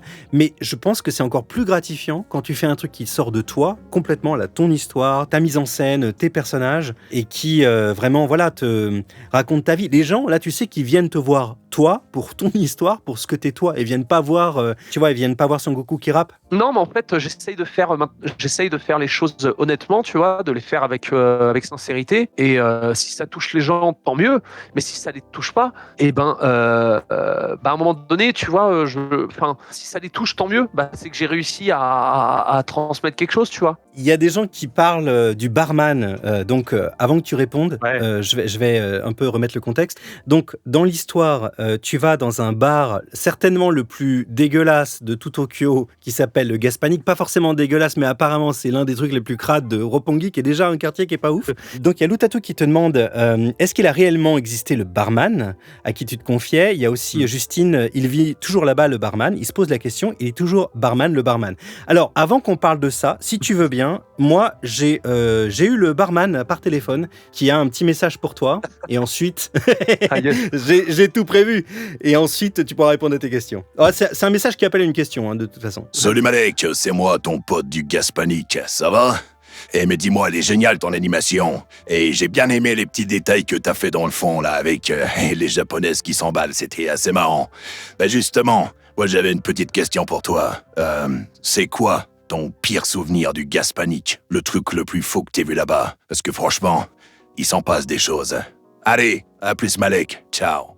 Ah, ça fait plaisir. Le truc le plus horrible que j'ai vu au Gaspanic, c'était une jeune femme en train de faire une fellation à un mec sur un banc devant tout le monde. C'était assez perturbant quand même. Voilà, ouais, c'était très très perturbant. C'était vraiment le guet-lard, ce bar. Bon, non mais j'ai vu trop de trucs, mais ça tourne toujours autour des mêmes histoires de toute façon. Le barman, oui, il a existé. Après, il ressemblait énormément au barman que j'ai dessiné, sauf que il était il était juste beaucoup plus petit en fait. Et moi, pour les besoins visuels du dessin animé, je trouvais ça plus intéressant de faire quelqu'un de plus grand, de plus imposant, de plus massif. Qu'il y ait visuellement quelque chose qui prend plus d'espace. Parce que pour moi, le barman, dans l'imaginaire qu'on s'en fait, le barman a toujours des bons conseils, le barman a souvent raison, le barman entend tout, le barman sait tout. Et c'est vrai que dans mon histoire, ce que me dit le barman, encore une fois, donc qui a vraiment existé, hein, qui a travaillé au Gaspanic et qui était comme a dit Anaïs tout à l'heure, avec qui j'ai fait beaucoup de soirées, avec qui on traînait là-bas. J'ai fait un concentré de tout ce que m'ont dit les gens dans le barman. Parce qu'à la base, il y avait beaucoup plus de personnes, mais le récit aurait été beaucoup trop long, ça aurait manqué de rythme. Le Gaspanic a fermé depuis. Aïe, d'accord. Parce que c'était devenu trop ghetto, il y a eu du trafic de weed, il y a eu trop de bagarres. Mais le Gaspanic, on appelait ça le tréfonds de l'enfer. T'as quand même trouvé ta femme dedans, donc c'est pas non plus horrible. Alors, il y a quand même de belles histoires. Ma femme m'a trouvé dedans. Moi, je voulais pas sortir ce soir-là. On reconnaît bien les Coréennes. Ouais, grave. Putain, à la Coréenne, elle était motivée. Elle sort. C'était un dimanche soir, t'imagines? Alors, je suis jamais sorti un dimanche soir, hein, c'est un truc de fou. Sortir un dimanche soir. Bah, moi non plus. Ouais. Si, en l'occurrence, t'y étais là, Malek. Oui, c'est vrai. Qu'est-ce qu'on peut dire du coup sur la partie son? Parce que pour une fois, par rapport à ce qu'on faisait d'habitude, ce que tu faisais, puisque j'ai participé de loin sur celui avec les Yakuza, mais cette fois-ci, il y a eu deux choses. C'est que, t'es venu à la maison pour enregistrer tes voix, et ça faisait une grosse différence parce que le micro que tu utilises avant, j'ai réécouté celui avec ta femme justement au Japon, et c'est vrai que le micro que tu utilisais avant, l'acoustique, c'était vraiment dégueulasse. Enfin, dégueulasse, c'est pas honteux, mais c'est vraiment pas beau, quoi. Et le fait que tu viennes ici, il y a aussi un autre truc, c'est que moi qui ai été longtemps directeur artistique dans le doublage, en plus d'être comédien, c'est assez difficile de s'auto-diriger. Et même encore maintenant, quand tu dois te diriger toi-même, c'est toujours 2 fois plus lent que quand tu diriges une autre personne, que tu as un regard extérieur qui te dit ce qui va et ce qui va pas. Du coup, là, sur cette vidéo, on a travaillé ensemble. Moi, je t'ai dirigé. Mon avis perso, c'est que je pense que tu étais bien meilleur sur cette vidéo-là que sur toutes les vidéos que tu avais fait avant. Pour plusieurs raisons. Il y avait le facteur que déjà, techniquement, c'était bien, c'était propre, on avait un bon son. Et puis, deuxièmement, tu avais aussi un regard externe qui pouvait t'aider, tu vois, à diriger certains trucs, des mouvements, des manières de faire, même si tu avais déjà tes émotions en tête, évidemment. Hein. Je dis pas que je t'ai façonné comme une poupée, mais il y avait quand même aussi un travail par rapport à ça. Est-ce que tu peux nous en parler, toi, de ton ressenti? Non, mais c'est vrai que c'était intéressant parce que moi, il y a un adage que j'aime beaucoup, c'est tout seul, on va plus vite, mais à plusieurs, on va plus loin. Et c'est vrai que ce soit dans n'importe quel domaine. Et c'est vrai que j'ai eu ce sentiment-là, le fait d'avoir quelqu'un qui a une oreille aiguisée, tel le renard, et qui est surtout qui connaît son métier, et ça permet effectivement d'avoir plus de recul sur le moment même, en fait. Parce que souvent, quand on fait des trucs tout seul dans son coin, on a tendance à faire tout le temps la même chose. Et le fait de travailler avec d'autres personnes, tu t'ouvres aux autres, et les autres t'apportent aussi énormément. Et moi, ça m'a... Puis de toute façon, moi, je l'entends, puisque des fois, tu me faisais jouer d'une façon différente. Tu me disais, disais non mais attends attends tu fais pas, tu pleures pas, tu fais Malek qui pleure. Il dit moi je veux que tu pleures. Et puis après tu m'as mis un coup de poing dans le ventre, j'ai pleuré. Et c'est devenu très réaliste, tu vois. Et ça c'était bien, c'était intéressant. Bah oui. C'était Là où formidable. t'as le plus pleuré, Et, c'est quand même quand je t'ai dit que j'étais en couple avec ta mère. Il y avait les vraies larmes. J'ai pleuré de joie. Beau papa, enfin. Oh merde. Tu m'as eu J'étais à sur mon eux. propre jeu. Ok. Oui, mon ami. Bien non, vu, mais bien vu. sûr, t'inquiète. J'ai appris auprès des meilleurs. Il y a quelqu'un dans le chat, il m'en met toujours plein la tronche, donc je suis obligé d'être aux aguets, tu vois. Je suis obligé d'être au taquet tout le temps. Mais je ne dirai pas son nom, même s'il commence par un A. Non, mais en vrai, c'est une ordure. Ah, Faut pas le dire. mais il en faut quand même. Faut un certain Non, équilibre, non. si tu veux, entre les gens qui ont du Bien talent sûr. et Bah, bien ceux sûr. qui n'en ont pas du tout. Et ceux qui n'en ont pas. Évidemment. Voilà, c'est dit. Quelle honte, ce Merci. stream. Ce stream est une véritable catastrophe. Mais c'est Non, mais en tout terrible. cas, même techniquement, en fait, on a vraiment Oui, fait les non, choses mais bien ça, parce que alors, pour ouais. vous expliquer, on a fait plein de trucs. Par exemple, vous voyez cette piste-là qui s'appelle Malek Narration. Là, tous ces petits bouts, c'est des petits bouts de Malek, quoi. Vous voyez, ça a été vraiment découpé des petits bouts, hein, pour que ce soit vraiment bien. Il y a des fois, on découpe même limite des respirations pour que ça s'enchaîne bien, etc. Donc, c'est vraiment du détail. Et en plus, sur la voix de Malek, il a vraiment sa piste qui est ici, donc la piste de narration. Et en dessous, il a toute sa piste dialoguée qui n'est pas traitée de la même manière. Que la piste dialoguée a des effets donc plus réalistes de pièces, etc., d'acoustique en fait. Alors que je me souviens que pour la version narrateur, on fait comme au cinéma, quoi. Quand tu as une voix de narration, bah, tu te rapproches plus du micro, tu utilises une acoustique un peu différente, des traitements différents du son. Et quand on est en voix naturelle, bah, du coup, on est un peu plus loin, avec un son plus réverbérant, etc., etc. Donc c'était cool, c'était un vrai travail de son. Et la qualité finale est bien meilleure. Enfin, même des fois, je reconnais. C'est marrant quand tu enregistres avec un micro professionnel, tu reconnais pas ta voix. Tu te dis c'est moi là qui parle. Ouais. Putain, c'est ouf. C'est assez surprenant, ouais. Ta voix est plus fidèle quand tu parles là-dedans que quand tu parlais dans ton micro d'avant, qui avait plus un son. J'avais presque des fois que c'était un son de téléphone, quoi. Enfin, j'exagère, mais c'était pas. Ça te ressemblait moins. Oui, tu Ça te ressemblait moins. exagères. Tu as l'oreille trop aiguisée. Mais ouais, et puis au niveau du sound design, moi je me suis bien amusé, vous voyez, pour faire juste cette petite séquence là, il y a toutes ces pistes rouges qui sont juste les bruitages quand il frappe. Il y a plein en sound design on dit layer, donc c'est des sons qu'on rajoute les uns par-dessus les autres pour avoir un certain impact, un certain effet. Donc on coupe par exemple, on n'utilise que des aigus d'un son, par exemple en dessous on met un gros kick, par exemple les sons dans Call of Duty, les pistolets, les kalash, etc. C'est pas un vrai son de kalash, il y en a une partie qui est vraie, mais en dessous on utilise des basses, on utilise des synthétiseurs, en fait des sons de synthétiseurs un peu genre dubstep, etc. De musique électronique en fait qui permettent de booster le son et donner des impacts. C'est les mêmes techniques qu'au cinéma. Pour tous les trucs, c'est du détail, mais en fait, sur toutes ces séquences, vous voyez, tout ça, c'est des ambiances qui sont créées. Donc, il y a 3 pistes différentes qui racontent des choses différentes. On a le train qui passe, là, à un moment. On raconte des choses aussi, des fois, avec les ambiances. Donc, il y a plein de petits détails partout. On a l'impression qu'en fait, tu mets un bruitage de rue et puis ça le fait, quoi. Bah, en fait, non, il y a plein de détails. Il y a même un petit bruitage ici qui est le bruitage pour les aveugles au Japon. Quand ils doivent traverser la rue, il y a un petit pip, pip, comme ça, et que j'ai rajouté pour le fun. Là, c'est vraiment de l'enculage de mouche en l'occurrence, mais ça me faisait marrer de le mettre. Donc voilà, ouais, beaucoup de travail. Moi, j'ai considéré ça vraiment comme quand je bosse sur un film. J'ai bien bossé. Et puis après, bon, il y a les voix qui étaient cool. Où franchement, durant l'enregistrement, on a eu des barres de rire quand même. Je me souviens que sur ce personnage, par exemple, l'américain là, je me souviens, c'est que son dialogue c'était blablabla, lightly. Voilà, en plein milieu. Voilà. C'est magnifique. Ouais, et non, ce qui était magnifique, marré. c'est comment tu le jouais. Bon, voilà, Et moi, ça me fait mettre des barres. ça me fait marrer. Ah ouais, j'ai fait ça. Ah, parce que je gesticulais peut-être dans tous les sens, c'est possible. Ah, mais tu gesticulais de ouf, c'était formidable. Ouais. C'était ouais. Écoute, en doublage, on est tout le temps en train de bouger. Hein. Ouais. Bah ouais, grave. Et Ben puis oui. qui on a eu Anaïs qui s'est bien débrouillée dans son propre rôle. C'est pas évident en plus Oui. quand c'est pas ton métier d'être comédien et que tu dois vraiment jouer la comédie dans son propre rôle. Elle a bien Ouais, elle assuré. a Elle été top, elle était est ouais. trop En plus à choupi, quoi. distance. Et merci Ouais, Alex. Elle a fait ouais, ça avec Alex Pilote. ouais. Et quand Alex Pilote t'attache ta ceinture, c'était merci à lui. Merci beaucoup. Bah oui, Parce carrément. qu'on a pu avoir quelque chose, une très bonne qualité. Donc c'est de Ouais. micro et d'enregistrement, donc c'est top, ouais. Tu Ouais. vois, je fais un petit parallèle. À Mhm. l'époque, quand j'avais fait Rap Fighter, Link versus Finn, j'avais eu la bonne idée de faire venir rapper Zelda. Et je me suis dit, bah, je vais faire rapper mon Nakama Anaïs. Sauf que nous, à l'époque, on avait des micros tout pourris. Et Anaïs, elle Ah, avait enregistré sur un truc vraiment tout pourri.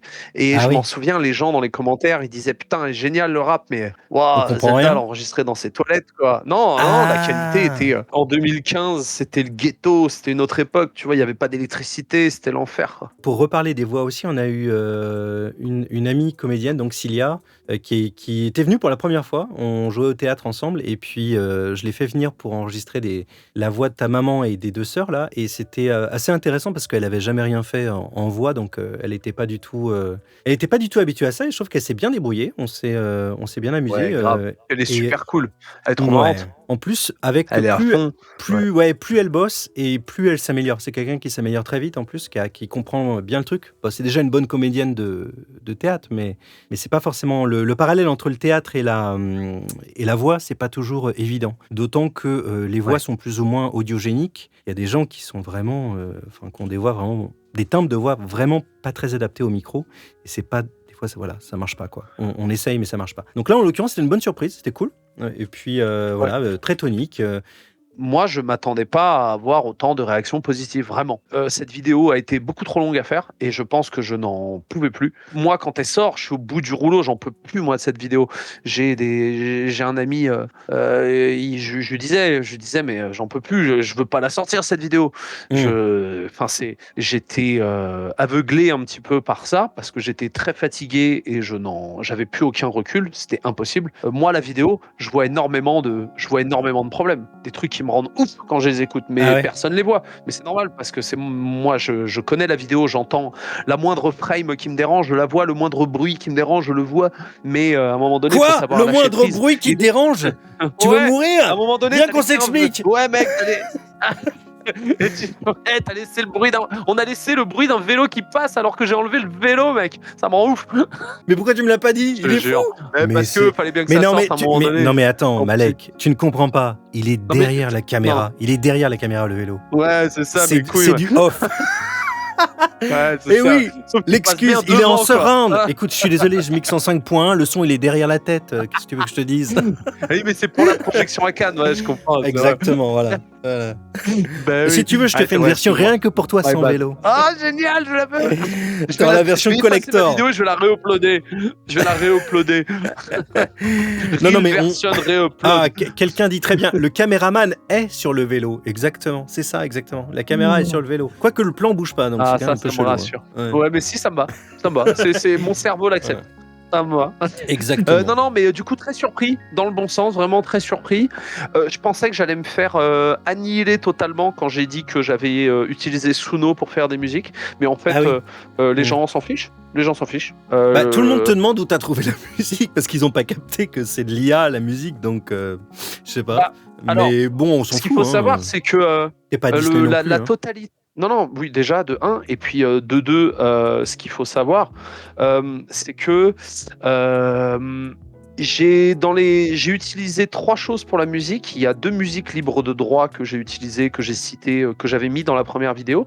Et en Mhm. fait, pour le reste, j'avais des références très très précises en tête de ce que je voulais. Je savais ce que je voulais, Mhm. j'avais des références. Sauf que tu peux pas utiliser ces musiques parce qu'elles Eh sont oui. pas libres de droit.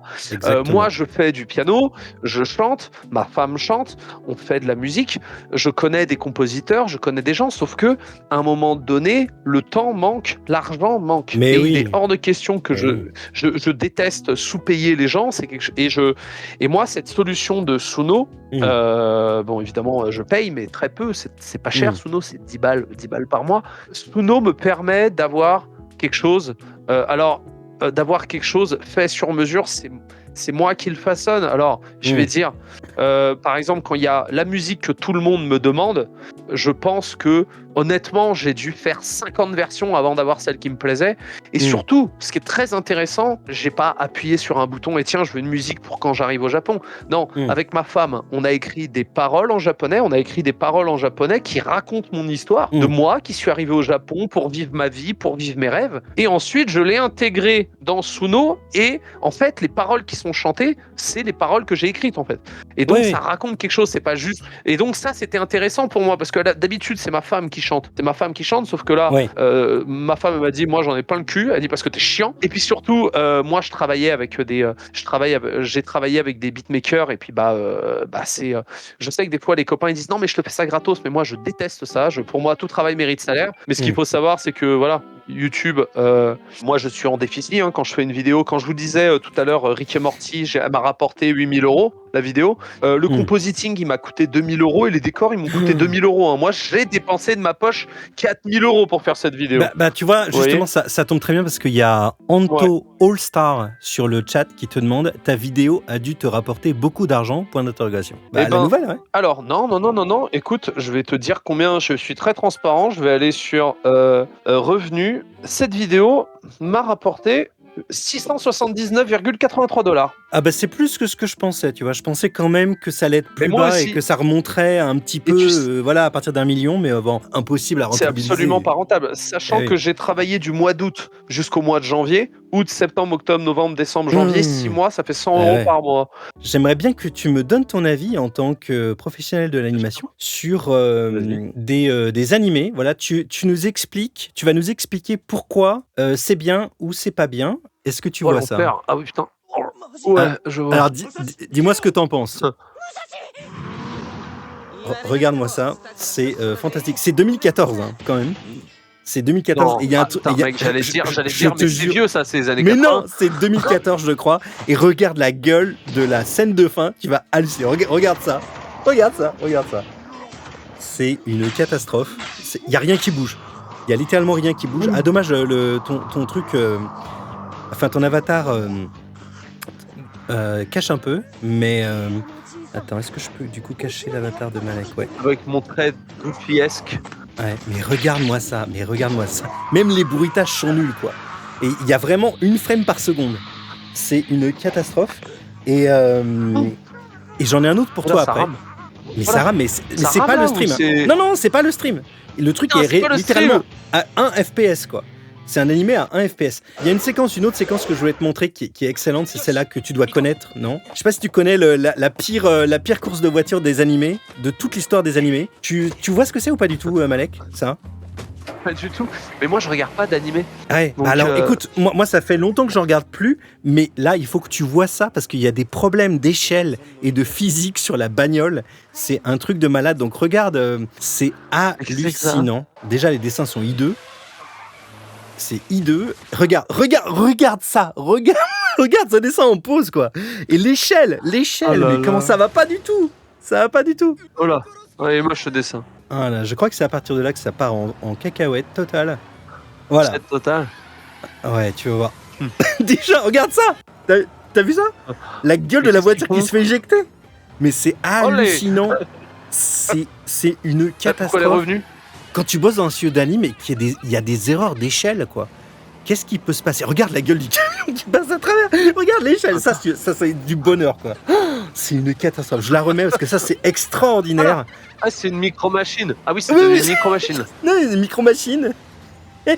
Et d'un coup, elle grandit. C'est hallucinant. Je voulais juste te montrer ça parce que ça m'a fait hurler de rire. Même moi, je fais pas ça, quoi. Donc, voilà. Mais qu'est-ce que tu penses de cet accident industriel? Qu'est-ce qui peut se passer pour qu'on arrive à des trucs pareils, quoi? Je sais pas, mais le dessin, c'est dur, hein. Ouais, c'est dur, le dessin. C'est rude. Ah la vache. Ah ouais, c'est ardos, hein. Catastrophe. Non, mais je sais pas. Non, mais c'est tellement difficile, le dessin. C'est tellement... Ouais, mais là, c'était vraiment moche. Et même nous, hein, là, c'était moche. Non, c'était pas terrible. Mais même moi, tu sais, sur Wakfu, moi, je vois... Des fois, il y a des trucs qu'on laisse passer, on fait... Oh là là. On n'a pas le choix, quoi, parce qu'à un moment donné aussi, on peut pas être irréprochable. On essaye de faire au mieux pour pas que ça se voit, quoi, mais, mais c'est dur. Hein. Il y a Yohei-san qui avait demandé un petit leak de la prochaine partie. Je sais pas, elle est pas encore écrite, la deuxième. Voilà, Bah, tiens, c'est ça, ta, c'est un leak. c'est- Pas écrit c'est ta encore. vie, c'est ta vie, tu dois le savoir. Oui, mais visiblement, je Bon. raconte que les conneries, alors bon, je Ouais. sais pas. C'est vrai que tu confonds pas mal. Gogé qui dit, Ouais. moi j'ai une question, est-ce que les exercices que tu as fait au Japon, tu les fais encore ou est-ce que tu les as arrêtés? Non, les Dora Iron. Non, bah non, maintenant je gagne de l'argent, tu vois, c'est bon. J'ai plus besoin. Je suis installé, je suis vieux maintenant. Voilà. Non, blague à part. Non, j'ai plus le temps j'ai plus le temps. En fait, j'ai tellement de travail. Je bosse tard et j'ai plus le temps de dessiner. En fait, quand j'ai du temps pour dessiner pour moi, je fais ma vidéo. Justine te demandait, ta maman, quand t'es partie au Japon pour la première fois, Oui. est-ce qu'elle était pas trop inquiète? Elle a développé un zona. Oh la pauvre. Elle a de développé stress une alors. maladie de la peau, ouais, Hmm. de stress et maintenant et de l'herpès Aïe, aïe, et aïe. maintenant quand elle est stressée, eh ben elle en a partout sur la main, sur la tête et elle me dit espèce de salopard, c'est de ta faute. Il y a Lénide Kuroy ou Kuroy, je ne sais pas, qui vient de débarquer, donc salut. T'es arrivé un peu tard, mais c'est pas grave. Il te demande où est-ce que t'as trouvé ta musique. Et tu Oui. peux peut-être même annoncer je le quelque redis. chose, je crois, non? Il y a un truc à annoncer. Oui. Ouais, alors je vais me mettre dans la sauce tout seul, mais oui, en fait je t'ai poussé quand à même. part la majorité des musiques, ouais grave, la majorité des musiques, je les ai faites avec Suno, qui est un logiciel pour faire des musiques avec de l'intelligence artificielle. À la base, j'avais fait des musiques, j'en avais fait plein, et j'avais fait écouter un truc à ma femme, et j'ai dit t'en penses quoi? Elle m'a dit c'est mou et tout, elle m'a dit franchement c'est pas ouf. Et j'ai dit quoi? Et moi ça m'énerve, je lui dis quoi? Mais tu connais rien en musique et tout, elle est trop bien. Et elle me fait bah fais ce que tu veux, mais ta musique elle pue la demeure. Et bah elle a eu raison, parce que après j'ai réfléchi, fais là, elle m'a fait ah bah là elle est mortelle. Donc c'est un peu grâce à ma femme qu'on a cette musique qui déchire tout. Donc c'est cool. Vu que tout le monde me la demande, en fait, ce que j'ai envie de faire, je vais sortir une petite vidéo sur ma chaîne, comme ce que j'ai fait avec Sangoku. Vous savez, j'ai fait une vidéo de 1 heure avec du beat, le beat Lofi, et je vais faire pas un clip, un vrai clip, mais ça va être une image comme un ending japonais. Il y aura les paroles, il y aura la traduction, et puis il y aura un petit truc sympa. Voilà, ce sera une petite vidéo. La musique a fait 2 minutes 50 et je vais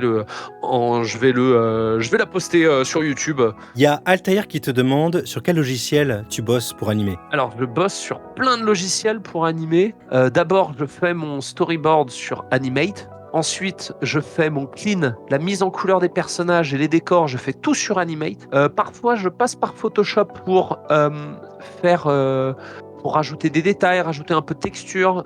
Et ensuite, j'importe ça dans After Effects pour faire le compositing. Le compositing, c'est on assemble tous les éléments, on rajoute les effets de lumière, on rajoute les mouvements de caméra, les flous de caméra, on rajoute tout ça. Et ensuite, je monte dans Adobe Premiere. Tiens, je fais une petite parenthèse, Thalès, il se Non, lance alors, dans le non, podcast tu t'arrêtes aussi, tout de suite. Moi, c'est pas Thalès. Si, moi je le fais. Shibaloma. Bah, mais je sais pas, tu vas. Bah quoi? Thalès Audio, moi je t'appelle Thalès Audio, moi. Mais il y a un H à Thalès, enfin. Moi, c'est Tales. Tales, comme les Thalès contes en anglais. Audio. Ah, purée, je le Thalès déteste. Audio. Ok, ok. Mec, j'ai été au Japon, moi. Ok, Malex. Ça va, Malex? Parce qu'il y a des mecs qui t'ont Maloc. appelé Malex dans Maloc. dans les coms. Maloc, Malek, Malik. J'ai un pote qui s'appelait Ouais, Malik. Malouk. Bref. Alors, pas de Thalès, oui. non, mais- Donc, oui, alors, D'accord. plus sérieusement. Tales Audio. Non, mais tu sais que je l'ai fait à la japonaise. Donc oui, alors, petite parenthèse. Salaryman qui se lance dans le podcast aussi, qui va faire des trucs super cool. Si vous cool. voulez lui donner de la force, voilà, Salaryman qui rejoint. Et d'ailleurs, il m'a dit, et je savais pas, tu dois payer pour être présent sur les podcasts. Non, c'est faux. Moi, je paye rien du tout. Ah oui, mais toi, t'es un gangster, toi aussi. Non, mais t'as Non, pas besoin allô de payer. T'as juste besoin de... Alors, pour faire un podcast, si un jour vous avez besoin de faire un podcast, vous trouvez un hébergeur de podcast. Si vous pouvez même l'héberger vous-même, si vous avez, par exemple, un petit ordinateur, genre un Raspberry Pi, vous savez, les petits trucs à pas trop cher, vous le mettez chez vous, vous mettez un système de podcast gratuit, vous mettez vos fichiers dedans, et ensuite, vous avez juste à donner le lien qui est généré par cette app de podcast. Alors, si vous passez par des services en ligne, évidemment, les mecs, ils risquent de vous faire payer parce qu'ils vont héberger vos fichiers. Ils veulent se mettre un petit billet. Quand c'est gratuit, en général, ce qu'ils font, c'est qu'en échange, ils vous prennent du temps de votre podcast pour passer de la pub. Donc, il y a aussi ce côté-là. Mais non, normalement, c'est gratuit. Tu as juste besoin de donner le lien à Apple Podcast, tu donnes le lien à Spotify, Deezer, etc. Moi, je suis référencé partout, par exemple, pour mon podcast. Et ouais, j'ai jamais rien payé. C'est impossible de devoir payer pour être sur des plateformes. C'est Et impossible. c'est fait Ken alors. Les plateformes vous demandent pas de payer pour être sur leur Voilà, service. tu coupes. Je disais, les plateformes ne vous font pas payer pour être sur leur service. Oui, bon. Voilà. Mais vas-y, du coup. Faut écouter si- Thales Audio. Faut écouter Thales Audio. Merci Milex. mais, D'ailleurs, petite moi, parenthèse. non, mais petite parenthèse. Moi, j'aime bien tes vidéos, mais par contre, ça manque beaucoup de couleurs, quoi. Hein, qu'est-ce qui se passe?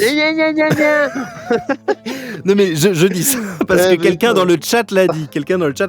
Et tu peux nous faire la partie 2 en couleur? Ah bah bien sûr, c'est ça. En fait, moi, la couleur, moi personnellement, de mes propres compétences artistiques et professionnelles, j'estime que je suis capable de tout faire, mais la couleur, c'est pas mon truc. Moi, j'aime bien les. Si j'aime j'avais bien les une vélos sensibilité hors pour la champ. couleur. De quoi? Je dis, moi, j'aime bien les vélos hors champ. Je reviens sur la vanne de tout à l'heure. Magnifique. Bah ouais, mais c'est Excuse-moi. notre truc, tu vois. Mais oui. Non, et puis, et si, petite vanne là, parce qu'on Thales Audio, dans la vidéo, Ah, Shiba. je me fous Vas-y. complètement. Je me fous complètement de la gueule de l'anglais des japonais. Je pense que Ah. personne n'a encore remarqué, mais je vais faire des petits posts Où ça? sur Où ça? Instagram. Je vais faire Dis-nous là, c'est intéressant. dans le métro. Va dans le métro au début. Alors Dans attends, je vais dans le métro. Regarde. Ouais. Ah si, Ah bah je me là. souviens, bien sûr. Hmm. Bah déjà, t'as Welcome You, Va dans le Don't métro. Smile You. Ouais, t'as déjà Welcome ça. You, Station.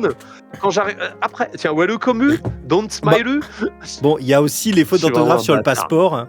Passeport mal écrit, Oui. République française. République française. Ouais. Passeport, fromage. Bref, Voyons j'adore voir. mettre énormément de conneries. Je pense Ah qu'on oui. peut faire des arrêts sur image. Eh oui, on voit Tu Narita vois, là, Exupuresu. Narita, tu vois, j'ai écrit Kole o Yondara Itsuka Shinimasu. J'ai dit, malheureusement, si vous lisez ça, vous allez mourir un jour. Moi, j'adore passer du temps sur les trucs que les gens voient pas. Mais comme on me dit, mais les gens le voient pas, je fais oui, mais moi, je le vois. Moi, C'est-à-dire voilà, que pour c'est les hardcore le verront, quoi, c'est sûr. T'as mis des pareil, là, zizi j'ai ou des écrit trucs une comme connerie ça? aussi, j'ai fait un clitoris à un moment donné. J'ai fait si. Quoi? Parce que justement, je trouve qu'on dessine.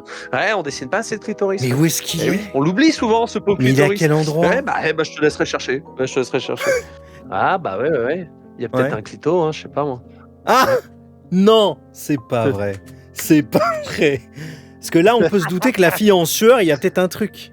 Ah, purée. Ouais, bah ouais, bien sûr. Mais qu'est-ce que je fous là? Ça y est, Bien tu l'as vu. Bah oui, évidemment. Et le problème, Alors que c'est que les gens la le voient banane, pas avec elle- le chat, la ba- tu vois. Il est en bas à Oui. droite, il le Ah voit oui, pas. alors attendez, Avec les avatars. attendez. Je vais décensurer cette vidéo. Et sur les Aïe, magazines, aïe, j'ai aïe. écrit que si jamais tu dézoomes, le Ouais. magazine, je me suis fait plaisir, j'ai dessiné que des conneries. Si tu dézoomes, D'accord. mec, mais ça c'est pour les vrais, tu vois. Qu'est-ce que t'as? Ouais, mais Attention. c'est écrit en japonais, donc Là. on peut pas.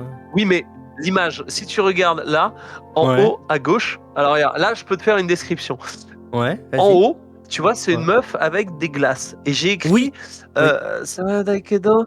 Attends. Sawa yaga dakedo atatamete kureru yo. En gros, elle dit si tu as froid, je peux te réchauffer.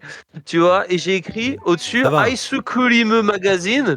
J'ai écrit à gauche si t'as une Ouais. fille, t'as une petite patte avec un chien. Ça, je te laisse imaginer. Ça, j'ai vraiment vu un truc comme ça au Japon. J'ai vraiment vu un Ah truc ouais. comme ça, un DVD avec une fille, un chien Ouais. et un frisbee.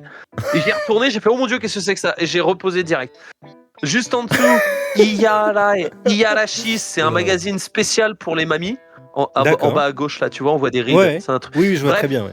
euh, Il y a de c'est quoi. pareil, Mama no Miruku à droite, tu vois la fille qui tire la langue, c'est écrit le lait Oui. de maman. Voilà, mon parce Dieu. qu'au Japon, faut savoir que tu as des, Aïe, aïe, aïe. établissements où tu peux boire du lait maternel. Du lait maternel, incroyable. Ouais. Aïe, Oui, aïe, oui, aïe, oui. aïe, aïe. Ah oui. C'est- Ouais, Bah, ouais. tu sais, moi, ouais. ça me Donc, rappelle, voilà. je suis allé au Japon en 2007, donc j'imagine comme toi, la Ouais. première fois. Et Oui. Et à un moment, j'étais parti, je crois que j'avais, ou 2006 peut-être, 2006-2007, ouais, dans ces eaux-là. Et j'avais acheté la PSP blanche qui venait de sortir à cette époque au Japon. Et donc, je vais dans un magasin de jeux vidéo sur place pour acheter des jeux avec ma PSP, Bleach, machin, Ridge Racer. Cool. Et puis, je me dis, bah tiens, c'est cool, je vais aller voir, j'étais à Akihabara. Et donc, je monte dans l'étage suivant. Escalator, à sens unique, évidemment, l'escalator. Ouais. Ce qui te force à monter tous les étages avant de les descendre. Sauf que tu montes le premier escalator, tu peux pas courir dans l'autre sens, et sur le côté du mur, il y a que des posters de femmes déjà très dénudées, quoi. Donc t'arrives à l'étage, et là, rayon adulte, évidemment, blindé, alors que le rayon le rayon au rez-de-chaussée, il y avait quelques jeux, tu vois, mais il n'y en avait pas des tonnes. Et en fait, il te forçait littéralement à monter tous les étages avant de pouvoir redescendre. En tout cas, par les escalators, j'avais pas trouvé vraiment la sortie, donc j'étais obligé de remonter. Et en fait, plus tu montais dans les étages, et plus c'était horrible. J'avais l'impression que le premier étage, c'était un truc pour adultes, c'était classique. Deuxième étage, tu voyais des trucs vraiment bizarres, quoi. Et à la fin, effectivement, peut-être le dernier étage, c'était les chiens, quoi. Et j'étais là, j'ai envie de sortir de cet endroit, mais très très vite, quoi. J'étais terrifié. J'étais terrifié. C'est un autre, c'est un autre monde. Et l'autre truc qui m'avait choqué, c'était le fameux Don Quijote, où littéralement, dans le même étage, t'avais les Barbie ou les jouets et les rayons sextoy, etc. C'est un choc culturel, quoi. Pour moi, quand je suis allé, j'ai vu ça, je fais. Wow. Regarde, je vais te faire avoir des flashs du Vietnam. Donkey Hotel. Tu vois les escalators ou pas? Mais carrément. Mais c'est en fait. Quel enfer. C'est l'équivalent maintenant des magasins un peu action en France, quoi. C'est un peu le magasin AliExpress, t'as un peu de tout. Mais c'est vraiment très japonais. Et surtout, c'est mélangé avec des produits pour adultes à peine cachés derrière un rideau. Mais je crois qu'il n'y avait même pas de rideau, là où j'étais. Non, je disais là, par exemple, tu vois ce qu'on voit là, l'écriteau avec le perso et la bière, c'est écrit une bière non, deux oui. Tu vois, et t'as le perso. Et sous mon avatar, t'as un autre truc, c'est la pilule pour travailler plus longtemps. Vous mourrez que quand vous aurez fini votre travail. Tu vois, c'est ça que j'ai écrit, quoi. Bref, je mets plein de conneries tout le temps, partout, comme ça. Ouais. Il y a des gens qui t'ont posé la question d'ailleurs sous ta vidéo YouTube. Comment t'as fait pour survivre, sachant que ton loyer était plus cher que ce que tu gagnais? Il y a beaucoup de gens qui se sont posé la question. Je suis parti avec de l'argent, j'avais mis de côté. De toute façon, quand tu pars avec le visa vacances-travail, il faut que tu aies des sous sur ton compte pour partir. Donc j'avais des sous de côté. Et en fait, je dépensais, je puisais dans mes économies. Voilà. C'est quoi vraiment la pire journée que tu aies vécue en Asie au niveau du taf, la pire situation que tu as eu à faire, qui te marque encore maintenant? Je bossais sur quelque chose et j'ai la directrice de studio qui vient et qui me dit et qui passe derrière moi et qui me fait c'est quoi ça? Je fais c'est mes plans. Elle me fait c'est non, c'est pas possible. Comment ça? Elle regarde l'heure, il était 21h, elle fait bon, je vais chercher un truc à manger et à boire. Elle dit tu sors pas tant que c'est pas réglé. Et elle est restée avec moi jusqu'à 2h du mat pour me montrer ce qui n'allait pas en fait. Et à la fin elle m'a dit t'as compris? Je fais oui. Elle me dit écoute, moi je t'aime beaucoup, tu bosses. Elle dit mais là c'est pas bon du tout. Elle dit ça, si le réal et le chef anime y voient ça, ils ne rebossent plus avec toi. Elle m'a dit t'as jusqu'à la fin de la semaine pour rectifier le tir, quoi. Elle m'a dit mets en application ce que je t'ai dit. Et j'ai eu la frayeur de ma vie, j'ai mis en application tout ce qu'elle m'a dit, et à la fin de la semaine, le réal a regardé, il a fait et il m'a redonné 70 plans. Donc je pense que voilà, j'ai réussi l'exercice. C'était une belle leçon, ouais. Ah bah putain, la leçon, la douche froide. Hein. La douche froide, je m'en souviens quand même, regarde, me fait c'est quoi ça? Je m'en souviens encore. Merci de son honnêteté et de son, tu vois. Et petit spoiler, elle n'était pas japonaise. Hein. Moi, dans mes pires souvenirs, j'ai travaillé en tant que directeur audio à Séoul. Je mixais un dessin animé et c'était vraiment les 6 premiers mois. Donc je mixais un dessin animé, tout va bien, je fais comme d'habitude. Mon patron très content du résultat. Et à la fin, il est genre 22h, je suis content, j'ai fini dans les temps. Et là, mon patron, à 22h, me dit maintenant il faut enregistrer les masters sur cassette. J'ai fait quoi? C'était 26 épisodes. Oui, exactement. 26 épisodes. Et en fait, c'est horrible parce que moi, je pensais que, tu vois, c'était quoi? On était en 2010. Je pensais qu'on avait arrêté d'utiliser les vieilles cassettes bêta numériques qui sont des espèces d'énormes VHS. Mais en fait, non. À cette époque, ils étaient encore en train de basculer du vieux système au nouveau système qui était purement sur des disques durs ou des SSD, quoi. Et donc, voilà, t'as 26 épisodes de 26 minutes à reporter où t'as rien à faire. Mais tu peux pas dormir parce que toutes les 26 minutes, faut que t'arrêtes la cassette et que tu rebranches tu ressors ton nouveau mix pour le reporter sur la cassette pour le donner au client le lendemain. Et donc moi j'étais niqué parce que du coup tu peux pas dormir toutes les 20 minutes, toutes les 26 minutes tu changes de cassette et tout. Horrible. Oh là Infâme. là. Mais non, mais moi je suis très content d'avoir vécu cette expérience qui a été faite de haut et de bas. Et j'ai fait vraiment plein de choses, quoi. J'ai fait une tonne de choses et puis surtout, spoiler, j'ai réussi à faire de l'animation, quoi, à un moment donné, quoi. Mais surtout, non, j'ai hâte de le raconter, quoi. J'ai hâte de le raconter parce que c'est assez ouf. Bon, bah on va vous souhaiter à tous une bonne soirée. J'ai enregistré ce stream. Merci à toutes et à tous. Pour les gens qui suivent Tales Audio et pas Thales Audio, j'avais dit que je ferais un petit jeu. Thales Audio, suivez-le. Ah, ta gueule, Et Salah-Raman. vas-y, rentre chez Salah-Raman toi. et Thales Vas-y, casse-toi. Saoulant, lui. Ah, il Pour peut les pas vélos s'arrêter de Archamps, parler. Thales Audio. Ouais, bah vas-y, fais tes cercles, toi. On va voir. Je suis sûr que t'es même pas capable de faire un vrai cercle à main levée. Bon, allez, c'est plus ce que je veux, sérieusement, moi. on se retrouve bientôt. Du coup, j'organiserai une petite séance un peu fun d'écriture et de doublage en direct. Ça peut être rigolo. Merci à tous. À bientôt. Ciao. J'arrête le stream. Merci, Bye. salut.